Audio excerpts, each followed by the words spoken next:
ಪರಪ್ಪನ ಅಗ್ರಹಾರದ ಕರ್ಮಕಾಂಡ ಒಂದ ಎರಡ ಪ್ರತಿ ತಿಂಗಳು ಒಂದೊಂದು ಕರ್ಮಕಾಂಡ ಬಯಲಾಗ್ತಾನೆ ಇರುತ್ತೆ. ಈಗ ಅದೇ ಪರಪ್ಪನ ಅಗ್ರಹಾರ ಜೈಲಿನಲ್ಲಿ ಕೈದಿಗಳ ಪುಂಡಾಟ ಅನ್ನೋ ವರದಿ ಆಗ್ತಾ ಇದೆ. ಜೈಲು ಹಕ್ಕಿಗಳ ದರ್ಬಾರಿಗೆ ಬ್ರೇಕ್ ಹಾಕೋ ಯಾವ ಅಧಿಕಾರಿಗಳು ಅಲ್ಲಿಲ್ವಾ? ಪರಪ್ಪನ ಅಗ್ರಹಾರ ಕೈದಿಗಳ ತಪ್ಪು ಪುರಾಣಕ್ಕೆ ಪಶ್ಚಾತ್ತಾಪ ಕೇಂದ್ರ ಆಗಬೇಕು, ಆದರೆ ಅವರ ದರ್ಬಾರಿಗೆ ಹೊಂದಿಕೊಳ್ಳುವ ತಾಣ ಆಗಿ ಬದಲಾಗಿದೆಯಾ? ಕೈದಿಗಳ ಪುಂಡಾಟಕ್ಕೆ ಕಡಿವಾಣ ಹಾಕೋರು ಯಾರೂ ಇಲ್ವ ಪರಪ್ಪನ ಅಗ್ರಹಾರದಲ್ಲಿ? ಇತ್ತೀಚೆಗಷ್ಟೇ ಕೈದಿಗಳ ವಿಡಿಯೋಗಳು ವೈರಲ್ ಆಗಿದ್ದವು. ಕಠಿಣ ಕ್ರಮದ ನಂತರವೂ ಅದೇ ಪರಿಸ್ಥಿತಿ ಪರಪ್ಪನ ಅಗ್ರಹಾರದಲ್ಲಿದೆ. ಜನವರಿ 7ನೇ ತಾರೀಕು ಸಹಾಯಕ ಜೈಲರ್ ಮೇಲೆ ಹಲ್ಲೆ ಮಾಡಲಾಗಿದೆ. ಪರಪ್ಪನ ಅಗ್ರಹಾರದಲ್ಲಿ ಕ್ಷುಲ್ಲಕ ಕಾರಣಕ್ಕೆ ಜೈಲರ್ ಮೇಲೆ ಹಲ್ಲೆ ಮಾಡಿರುವ ಘಟನೆ ನಡೆದಿರೋದು ಯಾವುದೋ ಒಂದು ಅನಾಥಾಶ್ರಮದಲ್ಲ, ಬದಲಾಗಿ ಜೈಲಿನಲ್ಲಿ. ಈ ತರಹದ ಕಠಿಣ ಕ್ರಮ ಇದ್ದರೂ ಕೂಡ ಜೈಲಿನಲ್ಲಿ ಕೈದಿಗಳು ಪುಂಡಾಟ ಆಡ್ತಿರೋದು ಯಾಕೆ? ಹಾಗಾದ್ರೆ ಆ ಕೈದಿಗಳಿಗೆ ಭಯ ಹುಟ್ಟುತ್ತಿಲ್ವಾ? ಜೈಲಿಗೆ ಬರೋದು ಮಾಡಿರುವ ತಪ್ಪನ್ನ ಪರಿಹರಿಸಿಕೊಳ್ಳೋದಕ್ಕೆ. ಅಯ್ಯೋ ದೇವರೇ, ಸಮಾಜದಲ್ಲಿ ನಾವು ಚೆನ್ನಾಗಿ ಬಾಳಬೇಕು, ಇಲ್ಲದಿದ್ದರೆ ಈ ತರಹದ ಶಿಕ್ಷೆ ನಮಗೆ ಸಿಗುತ್ತೆ ಅಂತ ಕೈದಿಗಳ ಭಾವನೆಗೆ ಬರಬೇಕು ಅನ್ನೋ ಕಾರಣಕ್ಕೆ ಜೈಲು ಶಿಕ್ಷೆ ಇರೋದು. ಆದರೆ ಜೈಲುಗಳು ಈ ತರಹದ 5 ಸ್ಟಾರ್ ಹೋಟೆಲ್ಗಳಾಗಿ ಮಾರ್ಪಡ್ತಾ ಇದೆ. ಅದು ಯಾಕೆ ಅನ್ನೋದೇ ಅರ್ಥ ಆಗದೆ ಪರಪ್ಪನ ಅಗ್ರಹಾರ ಪ್ರಶ್ನಾರ್ಥಕವಾಗಿ ಉಳಿದಿದೆ. ಹಾಗಾದರೆ ಜೈಲಿನಲ್ಲಿ ಕೈದಿಗಳು ಅಧಿಕಾರಿಯ ಮೇಲೆ ದಾಳಿಯನ್ನು ಮಾಡಿದಾರಂತೆ. ಯಾವ ಕಾರಣಕ್ಕೋಸ್ಕರ? ಜನವರಿ 7ನೇ ತಾರೀಕು ನಡೆದಿರುವಂತಹ ಘಟನೆ ಇದು. ಬೆಂಗಳೂರಿನ ಪರಪ್ಪನ ಅಗ್ರಹಾರ ಜೈಲಿನಲ್ಲಿ ಕೈದಿಗಳ ಪುಂಡಾಟ ಮುಂದುವರೆದಿದೆ. ಜನವರಿ 7ರಂದು ಸಹಾಯಕ ಜೈಲರ್ ಮೇಲೆ ಕೈದಿಗಳಿಬ್ಬರು ಹಲ್ಲೆ ನಡೆಸಿದ್ದಾರೆ. ಈ ಹಿಂದೆ ಕುಡಿತ, ಡ್ಯಾನ್ಸು, ಮೊಬೈಲ್ ಬಳಕೆ ಸೇರಿದಂತೆ ಹಲವು ಅಕ್ರಮಗಳು ಬೆಳಕಿಗೆ ಬಂದಿದ್ದವು. ಡಿಜಿಪಿ ಅಲೋಕ್ ಕುಮಾರ್ ಕಟ್ಟುನಿಟ್ಟಿನ ಕ್ರಮ ಜಾರಿಗೊಳಿಸಿದ ನಂತರವೂ ಈ ಘಟನೆ ನಡೆದಿದ್ದು ಜೈಲಿನ ವ್ಯವಸ್ಥೆಯ ವೈಫಲ್ಯವನ್ನ ಎತ್ತಿ ತೋರಿಸುತ್ತಿದೆ. ಪರಪ್ಪನ ಅಗ್ರಹಾರ ಜೈಲಿನಲ್ಲಿ ಕೈದಿಗಳ ಪುಂಡಾಟ ಮುಂದುವರೆದಿದೆ. ಅಧಿಕಾರಿಯೊಬ್ಬರ ಮೇಲೆ ದಾಳಿ ಮಾಡಿದ್ದಾರೆ, ಸಹಾಯಕ ಜೈಲರ್ ಮೇಲೆ. 3 ಗಂಟೆ ಸುಮಾರು ಅವತ್ತಿನ ದಿನ ಜನವರಿ 7ನೇ ತಾರೀಕು ಪರಪ್ಪನ ಅಗ್ರಹಾರ ಕೇಂದ್ರ ಕಾರಾಗೃಹದಲ್ಲಿ ಸಹಾಯಕ ಜೈಲರ್ ಮೇಲೆ ಸಜಾಬಂದಿಗಳು ಹಲ್ಲೆ ನಡೆಸಿದ ಘಟನೆ ನಡೆದಿದ್ದು ಅದು ತಡವಾಗಿ ಬೆಳಕಿಗೆ ಬಂದಿದೆಯಂತೆ. ಸಿಸಿಟಿವಿ ಆಮೇಲೆ ನೋಡಿದ್ರು ಏನು. ಕೈದಿಗಳಾದ ಆನಂದ್ ಮತ್ತು ಅಬ್ದುಲ್ ಘನಿ ಅನಾವಶ್ಯಕವಾಗಿ ಸಜಾಬಂದಿ ಕಚೇರಿಗೆ ನುಗ್ಗಲು ಯತ್ನಿಸಿದ್ದು, ಈ ವೇಳೆ ಅವರನ್ನು ತಡೆಯೋದಕ್ಕೆ ಮುಂದಾದ ಅಸಿಸ್ಟೆಂಟ್ ಜೈಲರ್ ಹಾಗೂ ಜೈಲು ಸಿಬ್ಬಂದಿಗೆ ಕಾಲಿನಿಂದ ಒದ್ದು ಹಲ್ಲೆ ನಡೆಸಿದ್ದಾರೆ. ಘಟನೆ ನಡೆದ ನಂತರ ಕರ್ತವ್ಯ ನಿರ್ವಹಣೆಗೆ ಭಯದ ವಾತಾವರಣ ನಿರ್ಮಾಣವಾಗಿದ್ದು ಪ್ರಭಾರ ಅಧೀಕ್ಷಕರು ತಡವಾಗಿ ನಿನ್ನೆ ಪರಪ್ಪನ ಅಗ್ರಹಾರ ಪೊಲೀಸ್ ಠಾಣೆಗೆ ದೂರು ನೀಡಿದ್ದಾರೆ. ಅಲ್ಲಿ ಕೈದಿಗಳು ಮಾಡಿರೋ ತಪ್ಪಿಗೆ ಪಶ್ಚಾತ್ತಾಪ ಪಡುವುದಕ್ಕಾಗಿ ಜೈಲು ಸೇರಿರುವ ಭಾವನೆ ಅವರಲ್ಲಿಲ್ಲ. ಏನೋ ಪಂಚತಾರ ಹೋಟ್ಲಿಗೆ ಬಂದಿದ್ದೀವಿ, ತಲೆ ತೆವಲು ಮುಗಿಸೋದಕ್ಕೆ ಹೆಂಡ ಕುಡಿದು ಹೆಂಗೆ ಬೇಕು ಹಂಗೆ ನಡಿಬೋದು ಅನ್ನೋ ತರಹನೇ ಜೈಲಲ್ಲೂ ಕೂಡ ಅವರಿಗೆ ಭಾಸವಾಗ್ತಾ ಇದೆ. ಅವ್ರು ಯಾರಿಗೂ ಭಯ ಹುಟ್ಟುತ್ತಾ ಇಲ್ಲ. ಕಾಮರೋಗಿಗಳಿದ್ದಾರೆ, ಕಳ್ಳತನದ ವ್ಯಾಮೋಹಿಗಳು ಜೈಲಲ್ಲಿದ್ದಾರೆ, ಪೋಕ್ಸೋ ಪ್ರಕರಣದಲ್ಲಿ ಸಜಾಬಂದಿ ಆಗಿರತಕ್ಕಂಥ ಕೈದಿಗಳಿದ್ದಾರೆ. ಇವರುಗಳಿಗೆ ಭಯ ಹುಟ್ಟಬೇಕು ಅಂದರೆ ಬ್ರಿಟಿಷರ ಜೈಲುಗಳಲ್ಲಿ ಹೆಂಗೆ ಟ್ರೀಟ್ಮೆಂಟ್ ಸಿಗ್ತಾ ಇತ್ತೋ ಹಂಗೆ ಟ್ರೀಟ್ಮೆಂಟ್ ಸಿಗಬೇಕು. ಸಿಟ್ ಡೌನ್ ಅಂತ ಹೇಳಿ ಬ್ರಿಟಿಷ್ ಅಧಿಕಾರಿ ಹೋದ್ರೆ ಮತ್ತೆ ಸಂಜೆ ಬಂದು ಸ್ಟ್ಯಾಂಡ್ ಅಪ್ ಅಂತ ತಿದ್ದಂತ. ಆಗ ಬೆಳಗ್ಗೆ ಆತನನ್ನು ಕೂರಿಸಿದ್ರೆ ಸಂಜೆ ದಳಿಸ್ತಾ ಇದ್ದಿದ್ದು, ಆತನ ಮಂಡಿ ರಕ್ತ ಸಂಚಾರವೇ ನಿಂತ್ಕತ್ತಿತ್ತಂತೆ ಕೈದಿಗಳದ್ದು. ಅಷ್ಟರ ಮಟ್ಟಿಗಿನ ಕಠಿಣ ಶಿಕ್ಷೆ ಇದ್ದಂತಹ ಬ್ರಿಟಿಷರ ಜೈಲು ಪದ್ಧತಿ ನಮ್ಮ ರಾಜ್ಯದಲ್ಲಿ ಬಂದ್ರೆ ಮಾತ್ರನೇ ಇವರುಗಳು ಸರಿಯಾಗಿ ಬುದ್ಧಿ ಕಲಿಯೋದಕ್ಕೆ ಸಾಧ್ಯ. ಒಂದಕ್ಕೆ ಹೋಗ್ತೀನಿ ಅಂತ ಹೇಳಿ ಬೆಳಿಗ್ಗೆ ಎದ್ರೆ ಸಂಜೆ ಕಳಿಸ್ತಿದ್ರಂತೆ ಬ್ರಿಟಿಷರು. ಸಂಜೆ ಅವನು ಅದು ಬೇರೆ ತರ ಆಗ್ತಿತ್ತು. ಸೊ ಆ ತರಹದ ಜೈಲು ಪದ್ಧತಿ ನಮ್ಮ ಕರ್ನಾಟಕದಲ್ಲಿ ಬರಲೇಬೇಕು ಅಂತ ಹೇಳಿ ಒಂದಷ್ಟು ಜನ, ಆದರೆ ಮಾನವ ಹಕ್ಕು ಆಯೋಗ ಅದು ಇದು ಅಂತ ಹೇಳಿ ಸಾಕಷ್ಟು ಅಡೆತಡೆಗಳಿದ್ದಾವೆ. ಕೈದಿಗಳ ಪುಂಡಾಟಕ್ಕೆ ಕಡಿವಾಣ ಹಾಕೋರು ಯಾರು? ಇತ್ತೀಚೆಗಷ್ಟೇ ಕೈದಿಗಳ ವಿಡಿಯೋಗಳು ವೈರಲ್ ಆಗಿದ್ದವು. ಕಠಿಣ ಕ್ರಮದ ನಂತರವೂ ಅದೇ ಪರಿಸ್ಥಿತಿ. ಜನವರಿ 7ನೇ ತಾರೀಕು ಸಹಾಯಕ ಜೈಲರ್ ಮೇಲೆ ಹಲ್ಲೆಯಾಗಿತ್ತು. ಕ್ಷುಲ್ಲಕ ಕಾರಣಕ್ಕೆ ಜೈಲರ್ ಮೇಲೆ ಹಲ್ಲೆ ಮಾಡಿರುವ ಘಟನೆ ನಡೆದಿದೆ. ಕಠಿಣ ಕ್ರಮದ ನಂತರವೂ ಅದೇ ಪರಿಸ್ಥಿತಿ ಮುಂದೆ ಮುಂದುವರೆದ್ರೆ ಮುಂದೇನು ಕತೆ ಹಲ್ಲೆ ನಡೆದ ಘಟನೆ ತಡವಾಗಿ ಈಗ ಬೆಳಕಿಗೆ ಬಂದಿದೆ. ಜೈಲಾಧಿಕಾರಿಗಳ ಮೇಲೆಯೇ ಹಲ್ಲೆ ಮಾಡಲಾಗುತ್ತೆ ಅನ್ನುವುದಾದ್ರೆ ಜೈಲಿನ ಕತೆ ಗೋವಿಂದ. 45 ಅನ್ನುವಂತಹ ಸಿನಿಮಾ ಬಂದಿತ್ತಲ್ಲ, ಆ ಸಿನಿಮಾದ ಸ್ಕ್ರೀನ್ ಮೇಲೆ ಉಪೇಂದ್ರ ಭಾರಿ ನಟನೆ ಮಾಡಿದ್ರಲ್ಲ, ಶಿವಣ್ಣ 16 ವೇಷದಲ್ಲಿ ಕಾಣಿಸಿಕೊಂಡಿದ್ರಲ್ಲ, ಆ ಸಿನಿಮಾ ಸೋತ್ ಹೋಯ್ತಂತೆ. ಅದಕ್ಕೆ ಕಾರಣವನ್ನ ನಿರ್ಮಾಪಕರೇ ಬಿಚ್ಚಿಟ್ಟಿದ್ದಾರೆ ಕೇಳಿ. 45 ಸಿನಿಮಾ ಸೋಲಿನ ಕಾರಣ ಬಿಚ್ಚಿಟ್ಟ ನಿರ್ಮಾಪಕ. ಮೊದಲ 3 ದಿನ ಜೋರಿತ್ತು, ಆಮೇಲೆ ಮಕಾಡೆ ಮಲಗ್ತು. ಪೈರಸಿ ಮಾಡಿ ಕೆಡಿಸಿ ಬಿಟ್ರು, ನಮ್ಮನ್ನ ಸೋಲಿಸಿ ಬಿಟ್ರು ಅಂತ ಹೇಳಿ ನಿರ್ಮಾಪಕ ಖೇದವನ್ನ ವ್ಯಕ್ತಪಡಿಸಿದ್ದಾರೆ. ಕಾಣದ ಕೈವಾಡ ನಮ್ಮ ಸಿನಿಮಾನ ಸೋಲಿಸ್ಬಿಡ್ತು. ಉಪೇಂದ್ರ, ಶಿವಣ್ಣ, ರಾಜ್ಬಿ ನಟನೆಯ 45 ಅಂದ್ರೆ 45 ಸಿನಿಮಾ. ಮೊದಲ ವಾರದ 3 ದಿನ ಖುಷಿ, ಆಮೇಲೆ ದುಃಖ ಕೊಡ್ತು. ಸೋಲಿನ ತೀವ್ರತೆ ಹಂಚಿಕೊಂಡ ರಮೇಶ್ ರೆಡ್ಡಿ. ಒಂದು ಸಿನಿಮಾ, ಅದು ಕನ್ನಡ ಆಗಿರಲಿ ಯಾವುದೇ ಭಾಷೆಯ ಸಿನಿಮಾ ಆಗಿರಲಿ, ಆ ಸಿನಿಮಾ ನೋಡೋದಕ್ಕೆ ಬರುವಂತಹ ಪ್ರತಿಯೊಬ್ಬ ಪ್ರೇಕ್ಷಕ ಆತನ ಮನಸ್ಸಲ್ಲೂ, ಆತನ ಕಿವಿಗಳಲ್ಲೂ, ಆತನ ನಾಸಿಕದಲ್ಲೂ, ಆತನ ಮಸ್ತಿಷ್ಕದಲ್ಲೂ ಆ ಸಿನಿಮಾದ ಮೇಲೆ ವಿಪರೀತವಾದಂತಹ ನಿರೀಕ್ಷೆಗಳನ್ನು ಇಟ್ಕೊಂಡಿರ್ತಾನೆ.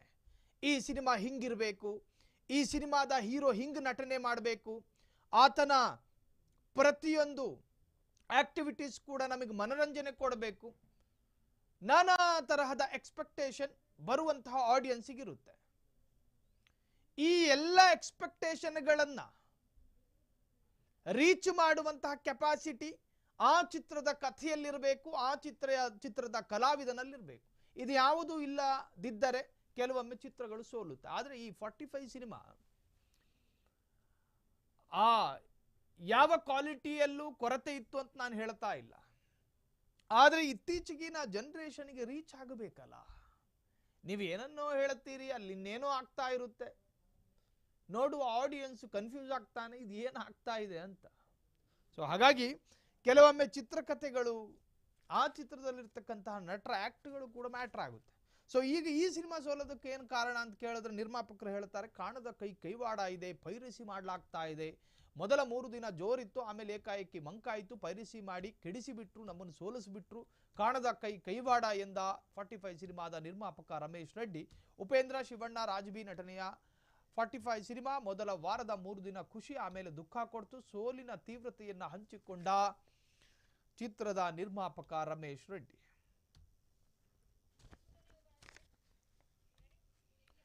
ಜಿಟಿ ದೇವೇಗೌಡರಿಗೆ ಶಾಕ್ ಕೊಡುತ್ತಾ ಜೆಡಿಎಸ್ನ ವರಿಷ್ಠರ ತೀರ್ಮಾನ. ಚಾಮುಂಡೇಶ್ವರಿ ಕ್ಷೇತ್ರದಿಂದ ಸಾರಾ ಮಹೇಶ್ರನ್ನ ಕಣಕ್ಕಿಳಿಸೋದಕ್ಕೆ ಪ್ಲಾನ್ಗಳು ನಡೀತಾ ಇದೆ.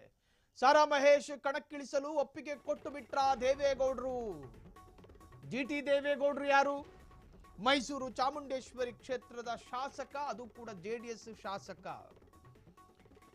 ಎಚ್.ಡಿ. ದೇವೇಗೌಡರ ಪರಮಾಪ್ತರು, ಎಚ್.ಡಿ. ಕುಮಾರಸ್ವಾಮಿಯ ಒಂದು ಕಾಲದ ಮಾರ್ಗದರ್ಶಕರೂ ಆಗಿದ್ದ ಜಿಟಿ ದೇವೇಗೌಡ 2028ಕ್ಕೆ ಅಸೆಂಬ್ಲಿ ಎಲೆಕ್ಷನ್ ಬರುತ್ತೆ. ಆಗಲೂ ಜಿಟಿ ದೇವೇಗೌಡ್ರೆ ಆ ಕ್ಷೇತ್ರದ ಶಾಸಕರಾಗ್ತಾರಾ ಅಂತ ಕೇಳಿದ್ರೆ ಆಗಲ್ಲ.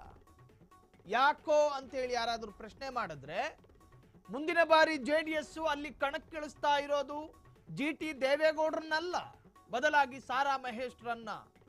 ಯಾಕೋ ಅಂತ ಮತ್ ನೀವೇನಾದ್ರೂ ಕೇಳೋದಾದ್ರೆ, ಜಿಟಿ ದೇವೇಗೌಡರು ಜೆಡಿಎಸ್ ನಿಂದ ಹಂತ ಹಂತವಾಗಿ ಸಂಬಂಧವನ್ನ ಕಳೆದುಕೊಳ್ಳುತ್ತಿದ್ದಾರೆ ಅನ್ನೋ ಉತ್ತರಗಳು ಬರ್ತವೆ. ಅದು ಹೆಂಗೆ ಅಂತ ನೀವು ಮತ್ತೇನಾದ್ರೂ ಕೇಳೋದಾದ್ರೆ, ಜೆಡಿಎಸ್ ಪಕ್ಷದ ಕೋರ್ ಕಮಿಟಿಯ ಅಧ್ಯಕ್ಷರಾಗಿದ್ರಲ್ಲ ಜಿಟಿ ದೇವೇಗೌಡರು, ಆ ಕೋರ್ ಕಮಿಟಿಯ ಅಧ್ಯಕ್ಷರಾಗಿದ್ದ ಸಂದರ್ಭದಲ್ಲಿ ಕೋರ್ ಕಮಿಟಿಯನ್ನ ಸರಿಯಾಗಿ ನಿಭಾಯಿಸಿರಲಿಲ್ಲ ಜಿಟಿ ದೇವೇಗೌಡರು. ಅದಾದ ನಂತರ ಚನ್ನಪಟ್ಟಣದಲ್ಲಿ ಬೈ ಎಲೆಕ್ಷನ್ ಆಯ್ತಲ್ಲ, ಅಲ್ಲಿ ಕುಮಾರಸ್ವಾಮಿಯ ಮಗ ನಿಖಿಲ್ ಕುಮಾರಸ್ವಾಮಿ ಸ್ಪರ್ಧೆ ಮಾಡಿದ್ರಲ್ಲ, ಹೀನಾಯವಾಗಿ ಸೋತ್ರಲ್ಲ.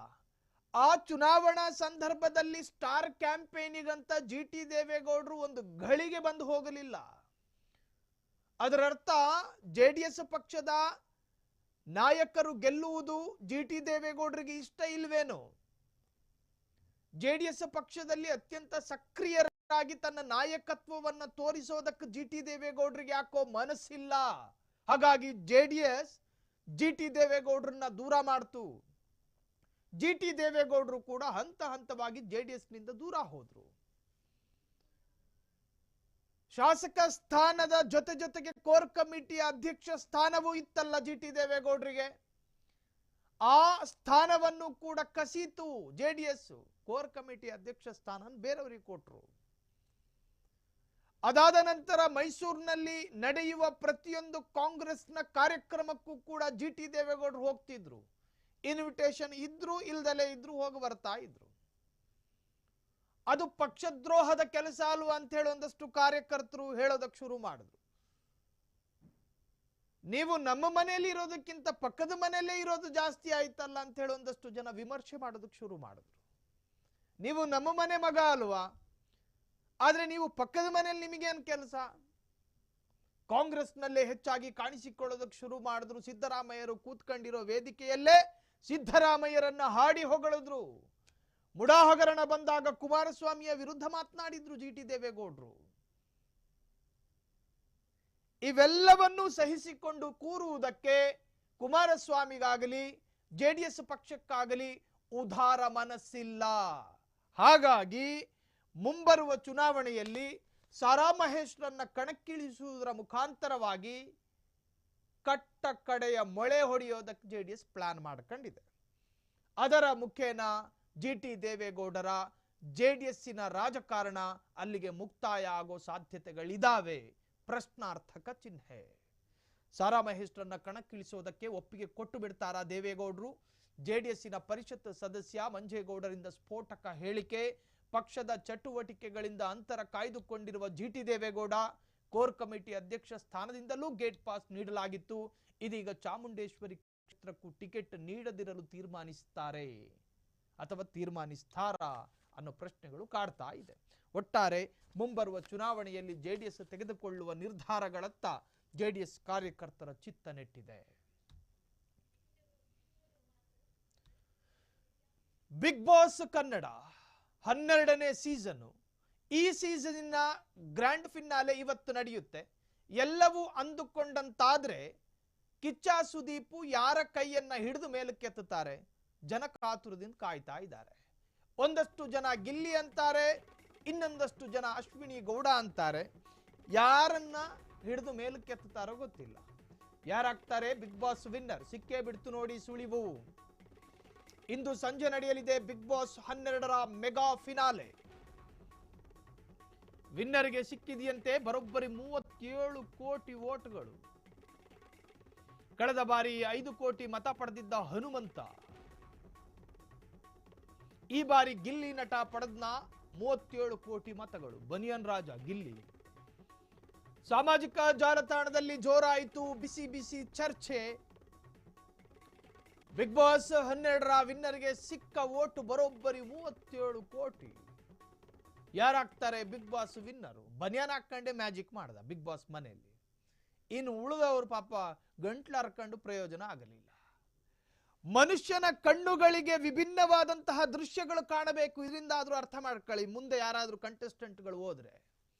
ಮನುಷ್ಯನ ಕಿವಿಗಳಿಗೆ ವಿಭಿನ್ನವಾದಂತಹ ವಾಗ್ಝರಿಗಳು ಕೇಳಿಸಿಕೊಳ್ಳಬೇಕು, ಆಗಲೇ ಇಷ್ಟ ಆಗೋದು. ನೀನ್ ಟೈಟ್ ಜೀನ್ಸ್ ಪ್ಯಾಂಟ್ ಹಾಕೊಂಡು ಇಲ್ಲಿಂದ ಅಲ್ಲಿಗೆ ನಡೆದ್ರೆ ಯಾವನು ನೋಡೋದಿಲ್ಲ. ಬನಿಯನ್ ಹಾಕೊಂಡು ಎಲ್ಲರನ್ನು ಕೂಡ ಕಬಳಿಸ್ದ ಆತ ಬನಿಯನ್ ರಾಜ ಗಿಲ್ಲಿ.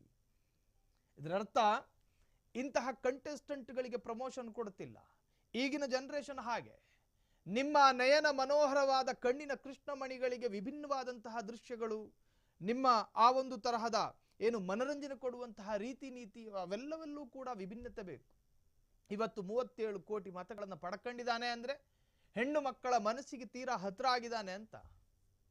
ವಯೋವೃದ್ಧರ ಮನಸ್ಸುಗಳನ್ನು ಆವರಿಸಿಕೊಂಡಿದ್ದಾನೆ ಗಿಲ್ಲಿ ಅಂತ ಅರ್ಥ. 37 ಕೋಟಿ ಮತಗಳನ್ನು ಪಡೆದುಕೊಂಡಿದ್ದಾನೆ ಅನ್ನೋದು ಗಿಲ್ಲಿನೇ ವಿನ್ ಆಗ್ತಾನೆ ಅನ್ನುವುದಕ್ಕಿರುವಂತಹ ಹಿಂಟು ಅಥವಾ ಸುಳಿವು. ಹಾಗಾದ್ರೆ ಯಾರಾಗ್ತಾರೆ Bigg Boss winner? Kichcha Sudeep ಕೈಯನ್ನು ಹಿಡಿದು ಹಿಂಗ್ ಮೇಲಕ್ಕೆತ್ತೋ ಆ ಕ್ಷಣ ಇದೆಯಲ್ಲ, ಆ ಕ್ಷಣದಲ್ಲಿ ಅಶ್ವಿನಿ ಗೌಡರ ಕೈ ಮೇಲ್ ಬರುತ್ತೋ, ಗಿಲ್ಲಿ ನಟನ ಕೈ ಮೇಲ್ ಬರುತ್ತೋ ನೋಡಬೇಕು. ಇಂದು ಸಂಜೆ ನಡೆಯಲಿದೆ ಅಗ್ನಿ ಪರೀಕ್ಷೆಯ ಅತ್ಯಂತ ಕಟ್ಟ ಕಡೆಯ ಫಲಿತಾಂಶ. ಬಿಗ್ ಬಾಸ್ 12 ಮೆಗಾ ಸೀಸನ್ನ ಮೆಗಾ ಫಿನಾಲೆ ಇವತ್ತು ನಡೆಯುತ್ತೆ. ಸೊ ವಿನ್ನರ್ಗೆ ಸಿಕ್ಕಿದೆಯಂತೆ ಬರೋಬ್ಬರಿ 37 ಕೋಟಿ ಮತಗಳು. ಕಳೆದ ಬಾರಿ 5 ಕೋಟಿ ಮತ ಪಡೆದಿದ್ದ ಹನುಮಂತ ಈ ಬಾರಿ ಗಿಲ್ಲಿ ನಟ ಪಡೆದ 37 ಕೋಟಿ ಮತ. ಸಾಮಾಜಿಕ ಜಾಲತಾಣದಲ್ಲಿ ಜೋರಾಯಿತು ಬಿಸಿ ಬಿಸಿ ಚರ್ಚೆ. ನೋಡೋಣ ಸಂಜೆ ಯಾರಾಗ್ತಾರೆ ವಿನ್ನರು, ಕೂತು ಡಿಸ್ಕಸ್ ಮಾಡೋಣ. ಮತ್ತದೇ ಸ್ಟೋರಿ, ಬಿಗ್ ಬಾಸ್ ಸೀಸನ್ 12ರ ಗ್ರ್ಯಾಂಡ್ ಫಿನಾಲೆಯ ಸ್ಟೋರಿ. ಇದು ಅದ್ಭುತ ಸೀಸನ್. ವೀಕ್ಷಕರಿಗೆ ಇಡೀ ತಂಡಕ್ಕೆ ಧನ್ಯವಾದ ಹೇಳಿದ ಕಿಚ್ಚ. ಬಿಗ್ ಬಾಸ್ ನಿರೂಪಕ ಕಿಚ್ಚ ಸುದೀಪ್ ಪೋಸ್ಟ್ ಹಂಚಿಕೊಂಡಿದ್ದಾರೆ. ಇಂದು ಬಿಗ್ ಬಾಸ್ ಸೀಸನ್ 12ರ ಗ್ರ್ಯಾಂಡ್ ಫಿನಾಲೆ. ಇದು ಅದ್ಭುತ ಸೀಸನ್. ವೀಕ್ಷಕರಿಗೆ ಇಡೀ ತಂಡಕ್ಕೆ ಧನ್ಯವಾದ. ಪ್ರತಿ ಸೀಸನ್ ಅದ್ಭುತ ಅಂತಾನೆ ಹೇಳ್ತಾರೆ. ಬಿಗ್ ಬಾಸ್ ನಿರೂಪಕ ಕಿಚ್ಚ ಸುದೀಪ್ ಪೋಸ್ಟ್ ಅನ್ನು ಹಂಚಿಕೊಂಡಿದ್ದಾರೆ.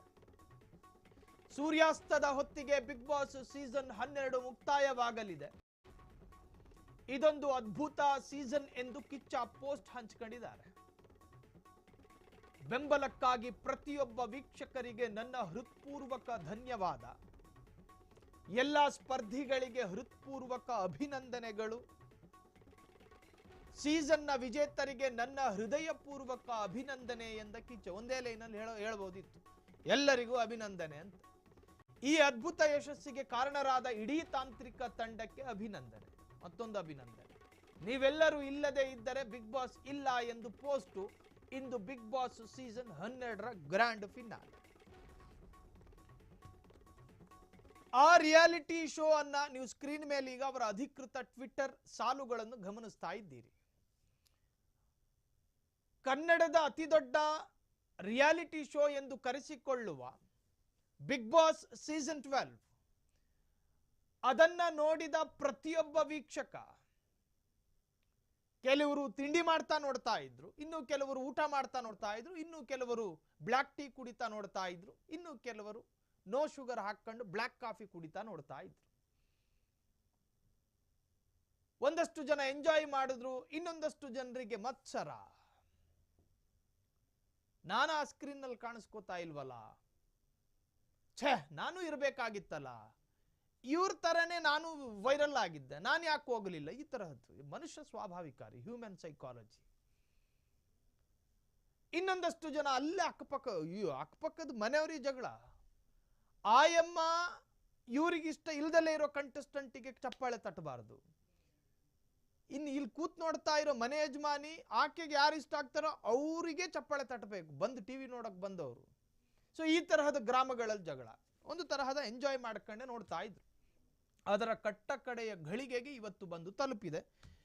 ಹಾಗಾಗಿ ಕಿಚ್ಚ ಸುದೀಪ್ ಪ್ರತಿಯೊಬ್ಬರಿಗೂ ಕೂಡ, ಅಲ್ಲಿನ ಟೆಕ್ನಿಕಲ್ ಟೀಮಿಗೆ, ಇನ್ನು ಆ ರಿಯಾಲಿಟಿ ಶೋ ಅನ್ನಲ್ಲಿ ಕಂಟೆಸ್ಟೆಂಟ್ಗಳು ಯಾರ್ಯಾರು ಬಂದಿದ್ರು ಅವರೆಲ್ಲರಿಗೂ, ಇನ್ನು ಅದನ್ನು ನೋಡಿದ ಆಡಿಯನ್ಸ್ಗಳಿಗೆ, ಇನ್ನು ಅದನ್ನು ಪ್ರಮೋಷನ್ ಮಾಡಿದ ಮಾಧ್ಯಮನ ಮರೆತರು ಕಿಚ್ಚ ಸುದೀಪ್. ನಾವು ನಿಮ್ಮನ್ನು ಮರೆಯೋದಕ್ಕೆ ಶುರು ಮಾಡಿದ್ರೆ ಜನ ನಿಮ್ಮ ಮುಖ ಪರಿಚಯವನ್ನು ಕೂಡ ಮರೆತು ಬಿಡುತ್ತಾರೆ. ಅದೇನೇ ಇರಲಿ, ನೀವೆಲ್ಲರೂ ಇಲ್ಲದೆ ಇದ್ದರೆ ಬಿಗ್ ಬಾಸ್ ಇಲ್ಲ ಎಂದು ಪೋಸ್ಟ್ ಹಂಚಿಕೊಂಡ ಕಿಚ್ಚ ಸುದೀಪ್ ಟ್ವಿಟರ್ನಲ್ಲಿ ಬರೆದುಕೊಂಡಿದ್ದಾರೆ.